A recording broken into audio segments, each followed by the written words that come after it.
ঘুম থেকে উঠেই দেখছি বৃষ্টি পড়ছে। আহা কি মজা লাগছে, এতদিন পর যে বৃষ্টি।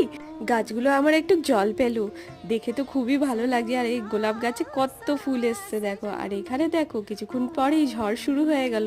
আর হাওয়াতে দেখো গাছগুলো কেমন নাচ করছে। এই দিকে তো একটু ভয়ই লাগলো। তারপর আমি সোজা নিচে চলে যাব। এখন করব রান্না। আজকে কি রান্না করব? চলে এলো ডালে চালে, মানে খিচুড়ি হবে। তো পটল এখানে কেটে রেখেছি। আর আজকে তো সত্যি খিচুড়ি খাওয়ারই দিন। কার কার বাড়িতে খিচুড়ি হয়েছে আমাকে কমেন্টে জানিও তো। আর এইদিকে মুগ ডাল ভাজার গন্ধটাই এত দারুণ লাগছিল, তাড়াতাড়ি করে আমি খিচুড়িটা বসিয়ে দিচ্ছি। বৃষ্টি না হলে আমাদের বাড়িতে খিচুড়ি হয় না। আর খিচুড়ি খেতে গেলে বৃষ্টি হওয়া খুবই দরকার, না হলে খিচুড়ি খেয়ে কেমন একটা গরম লাগে। আমাদের বাঙালির জন্য খিচুড়ি হচ্ছে একটা ইমোশন। বৃষ্টি হলেই খেতে ইচ্ছে করে। খিচুড়ির মধ্যে একটু বারিস্তা দিয়ে দিই আর একটু চিনি দিয়ে রেডি হয়ে গেল আমার সুস্বাদু খিচুড়ি। ভালো লাগলে চ্যানেলটাকে সাবস্ক্রাইব করো।